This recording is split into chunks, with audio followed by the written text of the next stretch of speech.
محترم سامعین کرام، انبیاء کرام علیہم زندہ ہیں اور ان کی حیات کون سی حیات ہے اس پر جو کچھ اعتراضات ہیں انشاءاللہ کوشش کریں گے ان میں سے ہم کچھ اعتراضات کو، کچھ دلائل کو آئے سنیں۔ یہ بات یاد رکھیں کہ یہ نظریہ چند صدیاں پہلے تک متفق علیہ تھا، اس میں کوئی اختلاف نہیں تھا کہ انبیاء کرام علیہ السلام زندہ ہیں اپنی قبور کے اندر، اور ان کی حیات بھی حیات دنیاوی ہے، یعنی جس طرح وہ دنیا سے تشریف لے کر گئے اور جب وہ اپنے مزارات کے اندر تشریف فرما ہوئے ان کی روحیں ان کے جسم میں لوٹا دی گئیں۔ یہ وہ عقیدہ ہے جو اہل سنت و جماعت کا ہے۔ شاہ عبد الحق محدث دہلوی رحمۃ اللہ علیہ نے اسی طرح اس عقیدے کو شاۃ اللمعات میں بیان کیا۔ نسیم الریاض میں مولا علی قاری رحمۃ اللہ علیہ نے اسی طرح اس کو بیان کیا، اور بہت سارے ہمارے اہل سنت کے اماموں نے اس نظریے کو بیان کیا۔ اب یہ نظریہ کیا اماموں کا نظریہ ہے یا انہوں نے حدیثوں سے، قرآن سے لیا، یہ ہم نے آج سمجھنا ہے۔ اور پھر کہا جاتا ہے کہ اگر وہ زندہ تھے تو صحابہ کرام علیہ رضوان ان کے پاس جا کر مشورہ کیوں نہیں کرتے تھے؟ جنگ جمل، جنگ صفین، سقیفہ بنی ساعدہ، یہ سب کچھ ہوا، امت میں آپس میں اختلاف بھی کچھ ہوا، تو نبی پاک صلی اللہ علیہ وسلم کی بارگاہ میں جا کر انہوں نے اس اختلاف کو حل کیوں نہیں کروایا؟ یہ کچھ اشکالات ہیں، انشاءاللہ اس پر ہم بات کریں گے۔ سب سے پہلی بات جو میں آپ کے سامنے ابھی بیان کروں گا بہت اہم ہے، ادبی بات ہے۔ کیا انبیاء کے بارے میں یہ کہا جا سکتا ہے کہ وہ مر گئے؟ معاذ اللہ، یعنی اس طرح کے جملے استعمال کیے جا سکتے ہیں جس طرح ہم ایک دوسرے کو کہتے ہیں فلاں مر گیا، فلاں مر گیا۔ یہ جملے باقاعدہ استعمال ہوئے ہیں، سوشل میڈیا پر باقاعدہ یہ جملے استعمال کیے گئے، اور کہا گیا ہے کہ اللہ نے قرآن میں استعمال کیے ہیں، حدیث پاک میں آئے ہیں، تو لہذا ہم اگر کہہ دیتے ہیں کہ ہم نبی معاذ اللہ مر گئے تو پھر کیا ہوا؟ آپ مجھے بتائیں کہ میم اور را، پہلے سب سے پہلی بات بڑے غور سے سمجھنی، سوشل میڈیا کے جو آپ میں بہت سارے ایسے لوگ ہوں گے جو ایک ایک بات سے متاثر ہو جاتے ہیں۔ میں آپ کو صرف ایک بنیادی بات پوچھتا ہوں، میم را، مر جانا، یہ عربی کا لفظ ہے یا اردو کا؟ تو یہ قرآن میں کہاں استعمال ہوا؟ قرآن میں تو مر جانے کا لفظ ہے ہی نہیں۔ جو لفظ استعمال ہوئے ہیں وہ ہے ماتا، افئم ماتا افئم مت فہم الخالدون انک میت وانہم۔ جب یوسف علیہ السلام فوت ہو گئے تو تم نے کہا، اے بنی اسرائیل والوں، تم نے کہا کہ اب اللہ کوئی نبی نہیں بھیجے گا۔ لفظ کیا ہے؟ ہلاکہ۔ میں نے ترجمہ کیا جب وفات پا گئے۔ ایک دلیل، ایک آیت اور ایک حدیث پاک آپ سناتا ہوں صحیح بخاری کی۔ نبی پاک صلی اللہ علیہ وسلم نے فرمایا، انبیاء کرام علیہ السلام جو بنی اسرائیل کے تھے وہ ان کے سیاسی معاملات انبیاء کے پاس ہوتے تھے۔ ایک نبی وصال کرتا تھا، کلما ہلاک نبی خلفہ نبی، جب بھی کوئی نبی وصال کرتا دوسرا نبی اس کا خلیفہ بن جاتا، مگر میں آخری نبی ہوں، میرے بعد کوئی نبی نہیں۔ اب یہ صحیح بخاری میں کلما ہلاک نبی خلفہ نبی، جب بھی کوئی نبی وصال کرتے، میں یہ ترجمہ اپنی طرف سے کر رہا ہوں، وصال کرتے، حدیث میں لفظ کیا ہے؟ ہلاکہ۔ اب اگر اس کا اردو میں ترجمہ کریں اور آپ کہیں نبیوں کے بارے میں یہ لفظ استعمال کرنا درست ہے، وہ قرآن و سنت میں آیا ہے، تو میں آپ اگر اجازت مانگوں آپ سے کہ آپ کا کوئی عزیز یا آپ مر جائیں یا آپ کا بڑا کوئی مر جائے تو اس کے بارے میں یہ میں کہہ سکتا ہوں کہ آپ کا فلاں ابن فلاں یا فلاں کا والد ہلاک ہو گیا، مسجد میں اعلان یوں کیا جائے، برداشت کریں گے؟ پہلے میں نے آپ کو چند مثالیں اس وجہ سے دی ہیں تاکہ آپ کو تھوڑی سمجھ آئے کہ لفظوں کے استعمال میں ہمارے اور عربوں کے فرق ہے۔ جب قرآن نازل ہوا تھا اس وقت کی زبان میں عربی میں اور اب کی عربی اور اردو میں زمین و آسمان کا فرق ہے۔ اس وجہ سے قرآن پاک کا ترجمہ اور حدیث کا ترجمہ کرنے سے پہلے کسی بھی زبان کے اس وقت کے استعمال کو سمجھنا جب وہ نازل ہوا ضروری ہے۔ اس کے بغیر ترجمہ کریں گے آپ پھنس جائیں گے۔ ہماری زبان ہے اردو، اور اردو کا مطلب ہوتا ہے لشکر، لشکری زبان۔ ہم نے کچھ الفاظ عربی سے لیے ہیں، کچھ فارسی سے لیے ہیں، کچھ سنسکرت سے لیے ہیں، سب مستعار لیے ہیں، ادھارے لیے ہیں۔ ہم نے کچھ لفظ جو عربی استعمال کرتے تھے وہ اچھے معنی میں تھے، برا معنی میں، ہم نے اپنے استعمال میں اس کو لے لیا، اچھے معنی میں استعمال کرنا شروع کر دیا یا برے معنی میں، یہ اپنا عرف اور رواج تھا۔ عربی میں اس کا کیا معنی ہے، عرب لوگ کیسے بولتے تھے، قرآن و سنت میں وہ کیسے استعمال ہوا، ہم نے یہ نہیں دیکھا۔ ہم نے کیا دیکھا، اپنے عرف میں اردو میں کوئی لفظ استعمال کرنے کے لیے ہم نے برا لفظ استعمال کرنا شروع کیا، اگر حالانکہ عربی میں اچھے معنی میں استعمال ہوتا تھا، ہم نے ان کے برے لفظ کو اچھے معنی میں استعمال کرنا شروع کر دیا، حالانکہ وہ عرب میں برا لفظ استعمال ہوتا، برے معنی میں استعمال ہوتا تھا۔ یہ ہمارا عرف اور رواج ہے۔ مثلا مثال کے طور پر میں آپ کو ایک بات کہتا ہوں، یہ تو ہم مسلمان ہیں نا، قرآن و سنت کو مانتے ہیں، یہی لفظ ہلاک کا لفظ، مر جانے کا لفظ، کوئی ہندو بھی اپنے مردہ کے بارے میں استعمال نہیں کرتا جو ہمارے یہاں رہتے ہیں، کوئی عیسائی بھی استعمال نہیں کرتا۔ کیوں؟ وجہ کیا ہے؟ ہمارے عرف اور رواج میں یہ لفظ اچھے معنی میں استعمال نہیں ہوتے۔ یار جب ہم اپنے عزیزوں کے لیے، اپنے علماء کے لیے، اپنے کچھ عزیز و قارب کے لیے برا یہ لفظ ہلاک اور موت کا لفظ استعمال نہیں کرتے، تو بتائیے یہ لفظ ہم انبیاء کے بارے میں کس طرح استعمال کر سکتے ہیں، کس طرح استعمال کیا جا سکتا ہے؟ تو لہذا اس لیے قرآن کی زبان جب وہ نازل ہوا، قرآن کی جو لینگویج ہے وہ جب وہ نازل ہوا، اور عربوں کی لینگویج ان کا استعمال ہم سے مختلف ہے، لہذا جب ہم ترجمہ کریں گے تو ہم اپنے عرب، اپنے ادب اور اپنے جو قواعد و ضوابط ہیں ان کے مطابق ترجمہ کریں گے۔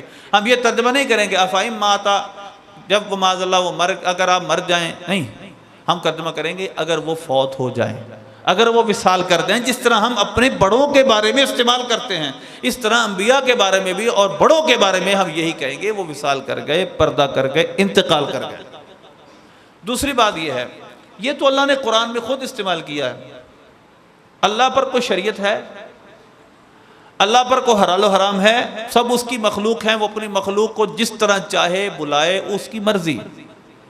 اللہ پر نہ کوئی شریعت ہے اور نہ اللہ کسی قید کا پابند ہے۔ ہم قید اور ہم پابندیوں کے اندر ہوتے ہیں، ہم قید کے اندر ہوتے ہیں۔ مثلا آپ کے والد صاحب، آپ کے دادا آپ کے والد صاحب کو ان کے نام سے پکارتے ہیں، مثلا عبداللہ، گل سنی میری بات سنو، اب آپ کے دادا نے وہی لفظ استعمال کیا، اب آپ بیٹے ہیں جن کے بارے میں، یعنی کہ بس آپ کے دادا آپ کے والد کے بارے میں، اب اپنے والد کے بارے میں اگر آپ یہ کہیں عبداللہ میری گل سنی، کیوں؟ میرے دادے نے بھی یہ لفظ استعمال کیا میرے باپ کے بارے میں نے استعمال کر دیا، پھر کیا ہو گیا؟ یقینا آپ کو یا تو تھپڑ پڑیں گے یا آپ کو کم از کم کوئی گالیاں وغیرہ تو پڑیں گی۔ کیوں بھائی؟ وہ کہے گا وہ تو میرا باپ ہے، میں تیرا باپ ہوں، میں نے اس کا ادب کرنا ہے، تو نے میرا ادب کرنا ہے۔ تو لہذا اس لیے اللہ تبارک و تعالیٰ، بلا تشبیہ میں اس مثال سمجھانے کے لیے دے رہا ہوں، جس مخلوق کے لیے جو چاہے لفظ استعمال کریں، اللہ تو خالق کائنات ہے، اس نے سب کو بنایا ہے، کیا ہم وہی لفظ پھر انبیاء کے بارے میں، بڑوں کے بارے میں استعمال کرنا شروع کر دیں؟ عقل سے دور بات ہے، دانش سے دور بات ہے۔ تو لہذا اس وجہ سے پہلی بات یہ ہے کہ لفظوں کا استعمال نفوس قدسیہ کے بارے میں سوچ سمجھ کے کرنا چاہیے۔ اس کی ایک لمبی ڈیٹیل ہے، پھر وہ میں زیادہ تفصیل میں نہیں جانا چاہتا کہ وہ اور بھی عربی کے لفظ جو یہاں پر ترجمہ کنز الایمان میں اعلیٰ حضرت رحمۃ اللہ علیہ ترجمے میں مکر کا معنی، استہزاء کے معنی کیے، وہ ایک لمبی ڈیٹیل ہے۔ تو لہذا انبیاء کے بارے میں جب ہم لفظ استعمال کریں گے تو یہ نہیں کریں گے کہ وہ مر گئے معاذ اللہ، ہم کہیں گے وہ وصال کر گئے، وہ انتقال فرما گئے، وہ پردہ فرما گئے۔ یہ ادب کے لفظ ہے اور اسی کے تحت ہمیں رہنا، یہی ہم نے استعمال کرنا ہے۔ نمبر 2، انبیاء کے بارے میں جو ان کی حیات ہے، میں آپ کو پہلے عرض کر چکا ہوں، ہمارے نزدیک دنیاوی حقیقی زندگی کے ساتھ وہ زندہ ہیں، اور ان کی زندگیاں اور ان کے شعور ہم ان کا اندازہ بھی نہیں لگا سکتے جو ان کے پاس ہے، جو اللہ نے ان کو عطا کیا ہے۔ اب اس پہ دلائل کیا ہے؟ میں بار بار کہہ رہا ہوں کہ ان کی جو زندگی ہے دنیاوی ہے، حقیقی ہے، وہ مزار فیض الانوار میں زندہ ہیں۔ یہ نہیں کہ عالم ارواح میں زندہ ہیں، وہ اعلیٰ علیین میں تشریف فرما ہیں، ایسا نہیں ہے۔ آپ کی روح مقدسہ آپ کے جسم مبارک میں ہے، یہ ہمارا عقیدہ ہے۔ یہ کہاں سے ثابت ہے؟ یہ ہم نے اس پر آج میں بات کرنی ہے۔ نبی پاک صلی اللہ علیہ وسلم کی احادیث ہیں اور صحیح سند سے کچھ روایتیں ہیں، کچھ میں تھوڑا سا کلام ہے، لیکن سب مل کر ایک مضبوط مضمون بن جاتا ہے۔ حدیث پاک الانبیاء احیاء فی قبورہم یصلون، میرے سامنے امام بہقی کی کتاب ہے حیات الانبیاء، اس میں بھی حدیثیں ہیں، اسی طرح مسند ابی یعلا میں بھی حدیث ہے جو میں نے آپ کے سامنے بیان کی ہے۔ حدیث یہ ہے کہ انبیاء کرام علیہ السلام اپنی قبروں میں زندہ ہیں اور وہ نماز پڑھتے ہیں۔ اس مضمون کی کافی ساری حدیثیں ہیں، لیکن میں آپ کو ابو داؤد شریف کی ایک حدیث سناتا ہوں۔ نبی پاک صلی اللہ علیہ وسلم نے فرمایا، جس کا مفہوم یہ ہے کہ جب تم مجھ پر درود بھیجتے ہو تمہارا درود مجھ تک پہنچتا ہے، تمہارا درود مجھ پر پیش کیا جاتا ہے۔ اب صحابہ عرض کرنے لگے، یا رسول اللہ ارمتا، یا رسول اللہ جب آپ دنیا سے وصال فرما جائیں گے، ارمتا کا لغوی معنی کیا ہے؟ جب آپ مٹی میں تشریف لے جائیں گے، یعنی آپ وہ سمجھے جس طرح کے عام لوگ جس طرح دنیا میں سجاتے ہیں اور ان کا جسم مبارک جسم جو ہوتا ہے وہ مٹی میں چلا جاتا ہے۔ اب صحابہ کرام حضور سے سیکھ رہے تھے، اب ان کے دماغ میں وہ پرانی بات عرض کرنے لگے، یا رسول اللہ جب آپ مٹی میں تشریف لے جائیں گے اس وقت بھی؟ اب نبی پاک صلی اللہ علیہ وسلم نے کیا فرمایا؟ یہ نہیں فرمایا کہ تمہارا درود مجھ تک عالم ارواح میں پہنچتا رہے گا۔ صحابہ کیا عرض کر رہے ہیں، یا رسول اللہ جب آپ تشریف لے جائیں گے، جب آپ کا وصال ہو جائے گا، اس کے بعد بھی ہمارا درود آپ پر پیش کیا جاتا رہے گا۔ حضور نے کیا فرمایا؟ حرم اللہ علی الارض ان تأکل اجساد الانبیاء، کہ اللہ نے زمین پر حرام کر دیا کہ وہ نبیوں کے جسموں کو کھائیں۔ اور ابن ماجہ کی حدیث ہے فنبی اللہ حی، اور ایک دوسری روایت میں ہے یرزق، اللہ کا نبی زندہ ہے، اس کو رزق بھی دیا جاتا ہے۔ سب سے پہلی بات سوال کیا کیا گیا؟ پیچھے سیاق و سباق کیا، کانٹیکس کیا اس بات کا کہ صحابہ عرض کر رہے ہیں، یا رسول اللہ جب آپ دنیا سے تشریف لے جائیں گے، اب مزار فائض الانوار میں چلے جائیں گے، کیا اس وقت بھی ہمارا درود آپ پر پیش کیا جائے گا؟ کیا اس وقت بھی ایسا ہوگا؟ کیونکہ اگر وہی نظریہ ہوا کہ سرکار کی روح مبارکہ آپ کے جسم مبارک میں نہیں ہے، عالم ارواح میں ہے، اعلیٰ علیین میں ہے، جنت میں ہے، تو اس کا مطلب تو یہ ہوا کہ پھر تو کوئی ضرورت ہی نہیں ہے اس بات کے کرنے کی کہ زمین پر اللہ نے نبیوں کے جسموں کا کھانا حرام کر دیا، پھر تو جہاں بھی روح مقدسہ ہوگی وہاں پر درود پہنچ جائے گا۔ بلکہ سرکار کیا فرما رہے ہیں جواب میں؟ اللہ نے زمین پر حرام کر دیا کہ وہ نبیوں کے جسموں کو کھائیں، اللہ کا نبی زندہ ہے، اس کو رزق بھی دیا جاتا ہے، بلکہ وہ نماز بھی پڑھتے ہیں۔ ایک بات یہ ہے، حیات انبیاء پر جسمانی حیات، ہمارا دلیل کیا ہے کہ آپ صلی اللہ علیہ وسلم کی روح مقدسہ آپ کے جسم میں جب آپ قبر شریف میں تشریف لے گئے لوٹا دی گئی، یہ ہمارا نظریہ ہے۔ اس پر دوسری دلیل نبی پاک صلی اللہ علیہ وسلم کا فرمان ہے، ما من مسلم، یہ ابو داؤد شریف کی حدیث ہے، بہت ساری اور کتابوں میں بھی ہے، ما من مسلم یسلم علیہ الا رد اللہ علیہ روحی حتی ارد علیہ السلام۔ نبی پاک صلی اللہ علیہ وسلم نے فرمایا جب بھی کوئی مسلمان مجھ پر سلام عرض کرتا ہے، جب بھی کوئی مسلمان مجھ پر سلام عرض کرتا ہے، اللہ میری روح کو میری طرف پلٹاتا ہے، یہاں تک کہ میں اس کے سلام کا جواب دیتا ہوں۔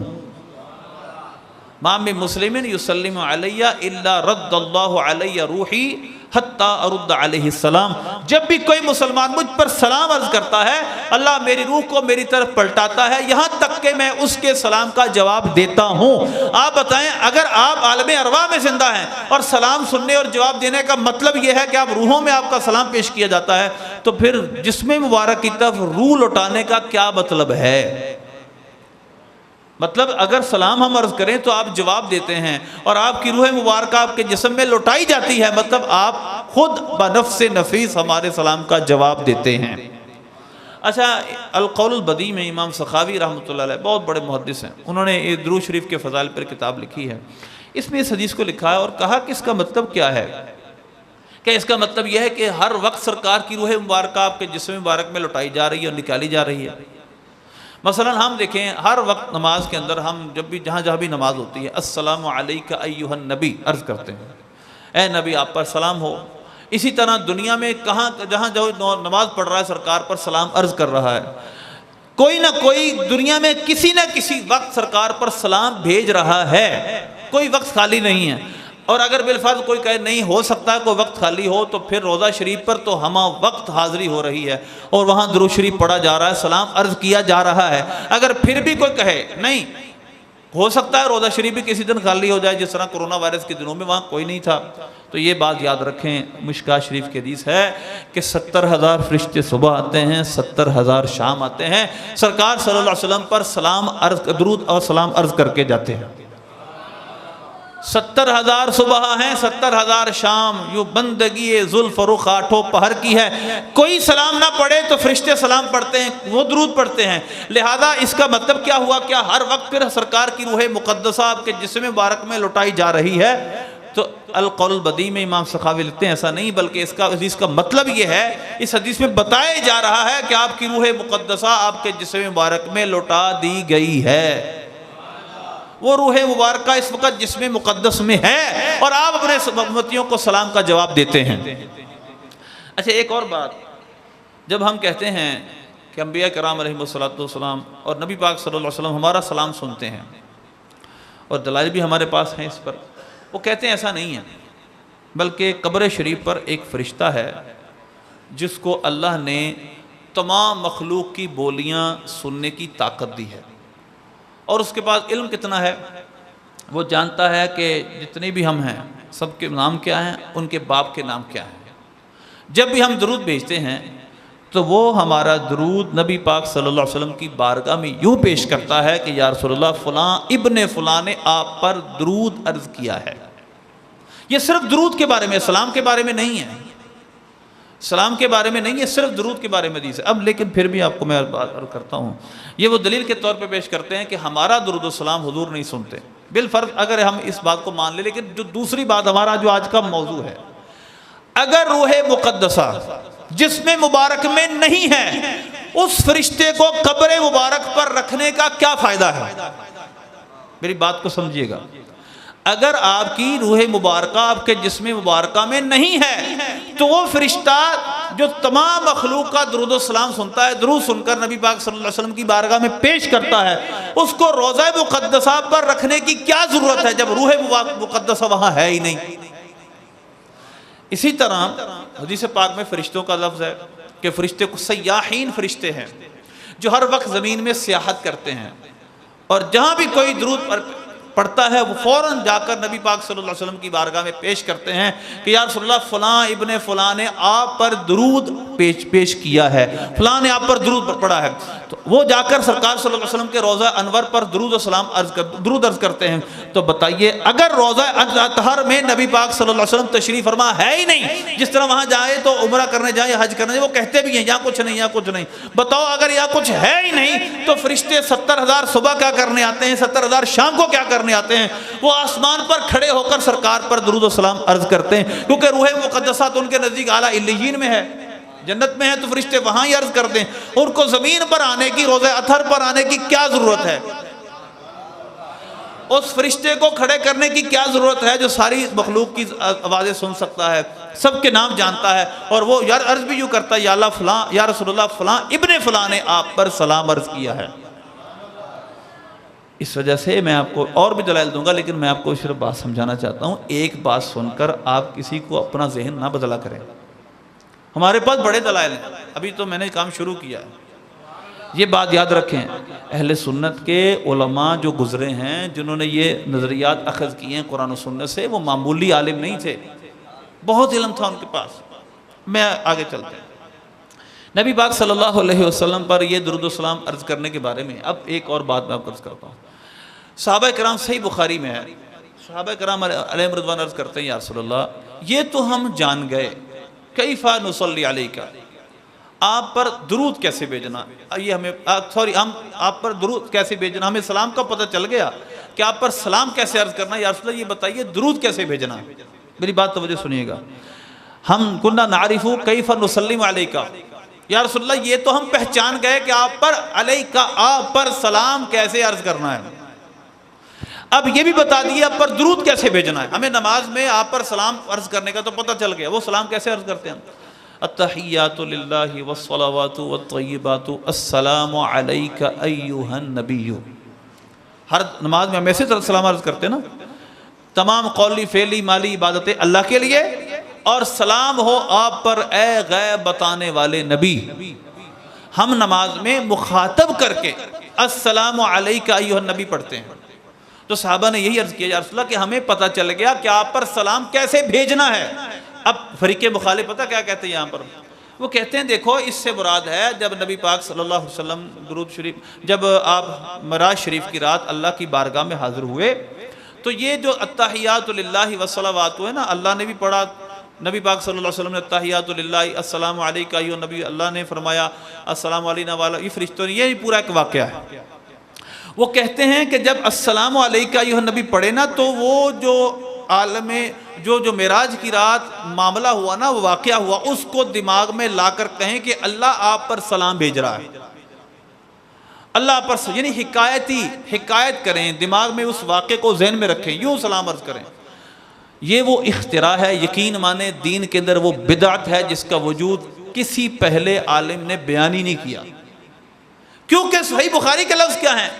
وہ تو اللہ سلام بھیج رہا ہے۔ اگر ہم یہ کہیں گے عبداللہ، اگر آپ کو کوئی آ کر کہتا ہے فلاں نے فلاں کو سلام کہا، اس نے فلاں آیا، اس نے اس سے ملاقات کی اور کہا السلام علیکم، تو بتائیں وہ جو آپ کو بتا رہا ہے کہ فلاں فلاں کے پاس آیا، اس نے کہا السلام علیکم، اس نے آپ کو سلام کیا؟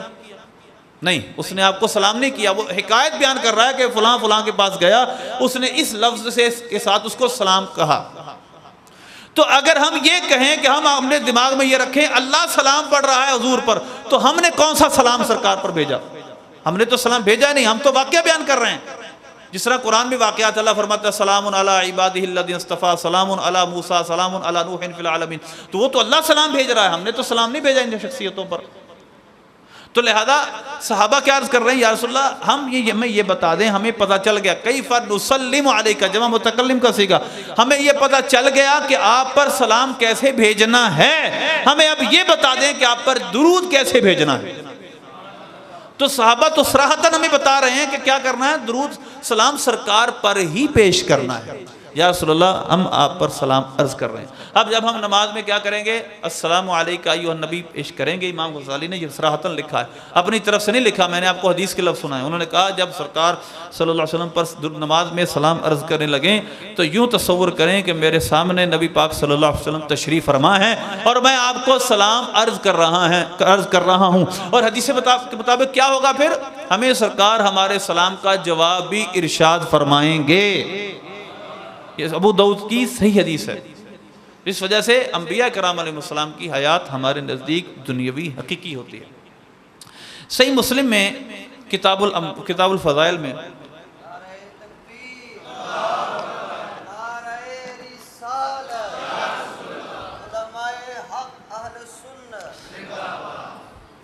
صحیح مسلم میں کتاب الفضائل میں باب ہے موسیٰ علیہ السلام کے فضائل کا۔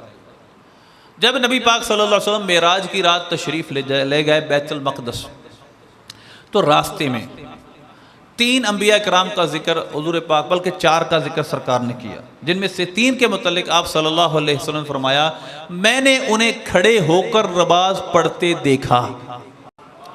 مررت بقبر موسیٰ فاذا هو قائم يصلي في قبری، یہ مسلم شریف کے لفظ نہیں، مسند ابی اعلیٰ کے لفظ ہیں، لیکن صحیح مسلم میں لفظ کا ترجمہ یہی ہے کہ میں موسیٰ علیہ السلام کی قبر کے پاس سے گزرا، وہ اپنی قبر میں کھڑے نماز پڑھ رہے تھے۔ میں ابراہیم علیہ السلام کے پاس سے گزرا، وہ کھڑے نماز پڑھ رہے تھے۔ میں عیسیٰ علیہ السلام، بڑی غور طلب بات ہے، عیسیٰ علیہ السلام ابھی ان پر تو یہ وفات کی کیفیت آئی نہیں، وہ تو ابھی فوت ہوئے ہی نہیں۔ ان کے متعلق بھی صحیح مسلم میں ہے کہ میں نے عیسیٰ علیہ السلام کو کھڑے ہوئے نماز پڑھتے دیکھا۔ 3 انبیاء کے بارے میں 2 کا وصال ہو چکا، حضرت موسیٰ و ابراہیم علیہ السلام اور عیسیٰ علیہ السلام، تینوں کے متعلق سرکار نے کیا فرمایا، میں نے ان کو اپنی قبروں میں کھڑے نماز پڑھتے دیکھا۔ آپ بتائیں، روح کا تعلق کھڑے بیٹھنے سے نہیں ہے، اس جسم کا تعلق ہے کھڑے ہو کر بیٹھنے سے۔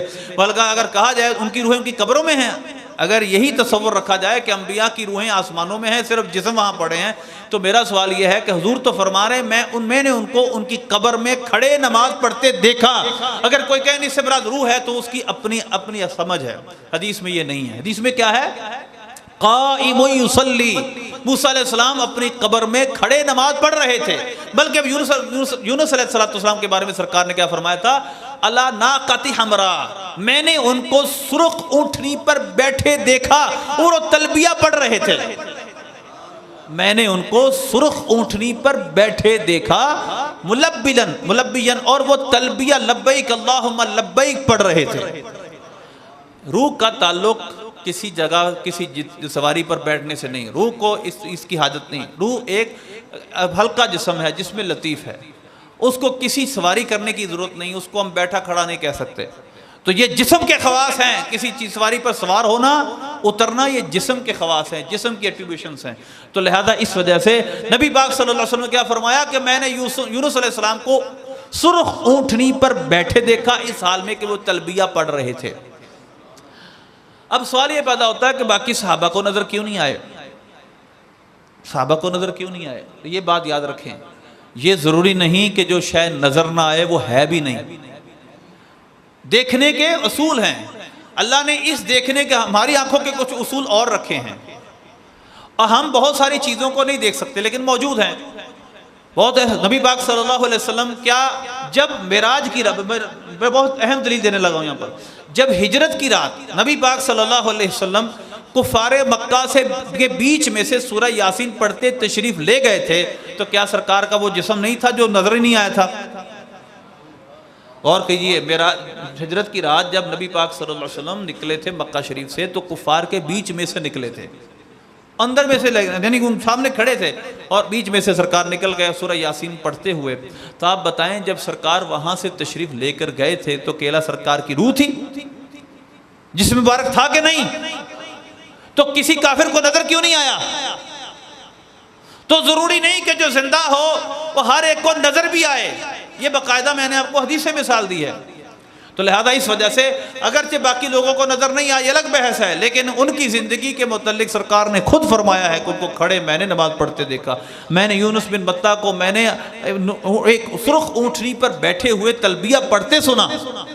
تو لہذا یہ واضح دلیل ہے کہ انبیاء کرام علیہ السلام کا جسم مبارک جب وہ فصال کرتے ہیں ان کے جسم مبارک میں ان کی روح پلٹا دی جاتی ہے۔ تو لہذا یہ واضح دلیل ہوئی اس پر۔ ایک اور دلیل میں اس پر دیتا ہوں آپ کو، اور اس بات پر بھی وہ بعض لوگ کہتے ہیں کہ ان کی فزیکل کوئی اٹریکشن ہمارے ساتھ نہیں ہے، بس وہ دنیا سے چلے گئے، اب ان کی جسم مبارک ویسے اس طرح کے لفظ بولے گئے کہ اگر قبر کھودیں گے معاذ اللہ تو وہاں پر آپ کو نبی پاک صلی اللہ علیہ وسلم کا جسم ملے گا، کوئی سانس نہیں رہا۔ اللہ معاف کرے یہ لفظ استعمال کیے مرزے نے خود، وہ بالکل آپ کو ویسے ہی ملے گا، کوئی سانس نہیں ہوگی۔ اللہ معاف کرے، ہم تجربے کریں گے حدیث پاک کے جا کر، یہ ایمان ہے؟ ہم تجربے کریں گے جا کر کہ کیا سرکار کی روح مبارکہ قبض ہوئی کہ نہیں ہوئی معاذ اللہ، کیا سرکار کی حدیثوں پر آپ کو اعتماد نہیں ہے؟ ایمان اسی چیز کا نام ہے، تجربہ کیا جائے۔ اپنی اس ایک اور جملہ بولا اس نے کہ اپنی پنڈلی توڑیں اور جا کر روزہ شریف پر لگائیں، آزمائیں کہ کیا ٹھیک ہوتی کہ نہیں ہوتی۔ معاذ اللہ صحابہ کرام علیہ رضوان نے پنڈلیاں آزمانے کے لیے توڑوائی تھی، اور زمانے کے لیے تم سرکار کو جاؤ گے کہ آپ صحیح کرتے نہیں کرتے؟ تو اس پر بھی انشاءاللہ وقت ملا تو بات کروں گا۔ مسند امام احمد کی حدیث نمبر 25660 ہے، بالکل صحیح حدیث۔ حضرت سیدہ عائشہ صدیقہ رضی اللہ تعالی عنہا نے فرمایا کنت ادخل بیت الذی دفن فیہ رسول اللہ صلی اللہ علیہ وسلم و ابی فادع ثوبی، فرماتی ہیں جب میں نبی پاک صلی اللہ علیہ وسلم اس حجرے میں جس میں نبی پاک صلی اللہ علیہ وسلم دفن تھے، آپ کی قبر مبارک، آپ کا مزار شریف تھا، اور حضرت میرے باپ حضرت ابوبکر صدیق کا مزار تھا، میں جب اس حجرے میں جاتی تو اپنے کپڑا یعنی اضافی جو کپڑے پردہ وغیرہ اتار دیتی، یعنی جو سر پہ دوپٹہ ہوتا تھا وہ اتار دیتی۔ لیکن فلما دفن عمر معہم، جب حضرت عمر بھی وہاں مدفون ہو گئے، جب ان کا مزار بھی روضہ اطہر میں بن گیا، فواللہ ما دخلتہ الا وانا مشدودۃ علی ثوبی، اللہ کی قسم میں جب بھی اس حجرے میں جاتی اپنے اوپر سخت کپڑا باندھ کر جاتی۔ پہلے کیا کرتی تھی؟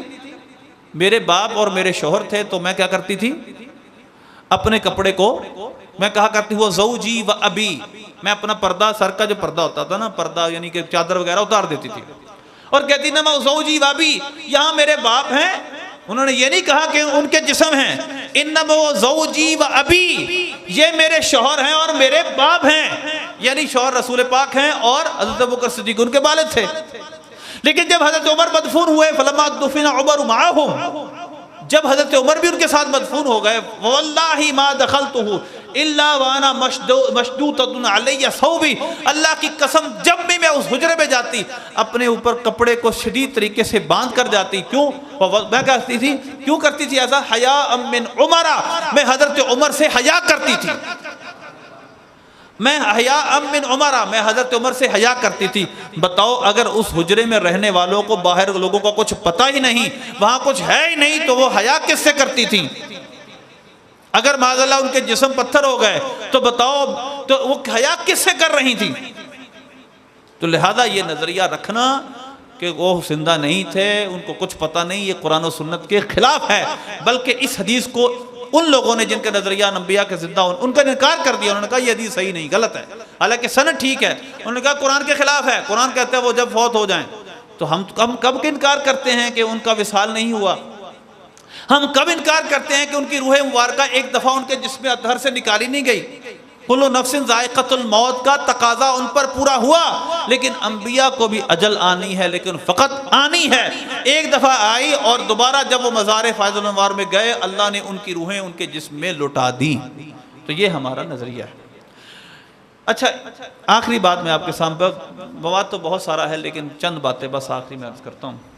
کیا جو دنیا سے چلے گئے کیا ہمیں کچھ فائدہ دے سکتے ہیں؟ کیا ان کو ہمارے حالات پتہ ہیں؟ ایک قرآن پاک کی آیت آپ کے سامنے پیش کروں گا، ایک حدیث۔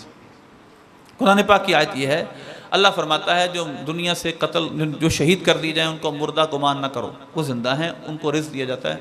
فرحین بما آتاہم اللہ من فضلہ، وہ خوش ہوتے ہیں اس پر جو اللہ نے ان کو عطا کیا۔ اچھا، اگلی آیت میں یہ ہے وَيَسْتَبْشِرُونَ بِالَّذِينَ لَمْ يَلْحَقُوا مِن بَعْدِ اللہ خوف علیہم ولا هم يحزنون، وہ اپنے مزاروں میں شہداء اپنے مزارات کے اندر اس بات سے خوش ہو رہے ہوتے ہیں کہ جو دنیا میں ابھی ان کے بھائی موجود ہیں اور وہ شہید ہو کر ان کے پاس آئیں گے، وہ خوش ہو رہے ہوتے ہیں کہ یہ بندہ دنیا میں چل پھر رہا ہے، لیکن یہ شہید ہوگا یا اللہ کا نیک بندہ ہے، یہ ہمارے پاس آئے گا اور اس کو نہ خوف ہوگا نہ غمگین ہوگا۔ اس بات پر وہ شہداء جو اپنی قبروں میں ہیں وہ خوش ہو رہے ہوتے ہیں، ان کو پتہ ہوتا ہے یہ بندہ فوت ہو کر ہمارے پاس آئے گا، ایسا نہیں جو دنیا سے چلا گیا اس کو ہماری کوئی خبر نہیں۔ یہ تو قرآن پاک کی آیت میں نے آپ کے سامنے پڑھی، چوتھے پارے کی ایک حدیث، ایک قرآن پاک کی آیت اور ایک صحیح بخاری کی حدیث۔ نبی پاک صلی اللہ علیہ وسلم نے فرمایا، بہت مشہور حدیث ہے، صحیح بخاری کتاب الصلاۃ کی پہلی حدیث۔ نبی پاک صلی اللہ علیہ وسلم نے فرمایا کہ جب میں معراج کی رات 7ویں آسمان پر سب سرکار تشریف لے کے گئے، او کما قال علیہ السلام، مجھے وہاں پر موسیٰ علیہ السلام ملے۔ اب آسمان سے جب سرکار اللہ کی بارگاہ سے واپس آ رہے تھے 50 نمازیں لے کر آئے، 50 نمازیں۔ موسیٰ علیہ السلام وہاں ملے اور کیا عرض کرنے لگے، یا رسول اللہ نے آپ کو کیا دیا؟ میں نے فرمایا 50 نمازیں۔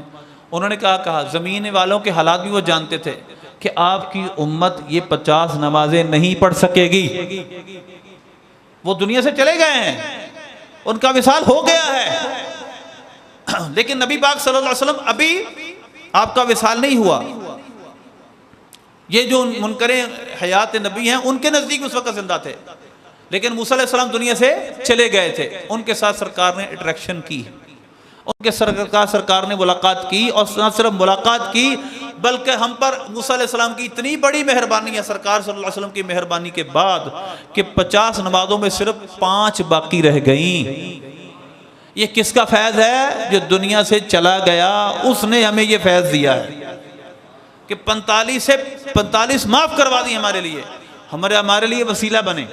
تو اس لیے یہ بات یاد رکھیں، جو دنیا سے چلے گئے ان کی اٹریکشن بہرحال ہمارے ساتھ موجود رہتی ہے۔ سعید بن مسیب، یہ سنن دارمی امام بخاری کے استاد ہیں، انہوں نے کتاب لکھی ہے سنن دارمی، ان کی کتاب میں یہ حدیث ہے اور دوسری حدیث بھی ان کی کتاب میں، دونوں کی سندیں جید ہیں۔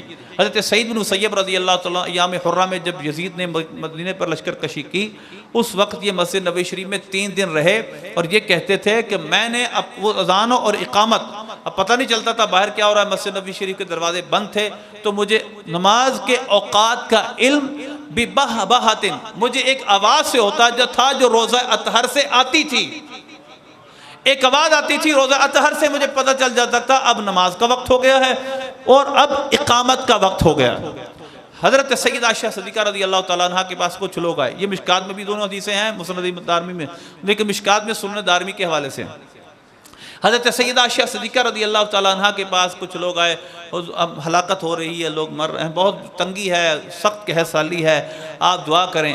آپ نے فرمایا جاؤ روزہ اطہر پر جاؤ، جاؤ روزہ اطہر پر جاؤ، جا کر روزہ اطہر کے اوپر سے جو چھت ہے اس کو اکھاڑ دو جہاں تک کہ سرکار کے روزہ انور اور آسمان کے درمیان کوئی چیز حائل نہ رہے۔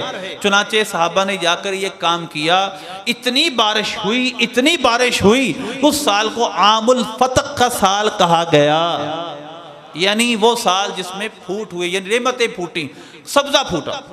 تو یہ ہے امت کا بعد وصال سرکار سے ٹریکشن۔ بہت ساری اور مثالیں اس کی ہیں، بہت سارا مواد ہے، لیکن وقت ہمارے پاس ختم ہو گیا ہے۔ کبھی پھر موقع ملا تو انشاءاللہ کلام کریں گے۔ اللہ سے دعا ہے اللہ عمل کی توفیق عطا فرمائے۔ سلام کے لئے کھڑے۔ مصطفیٰ جان رحمت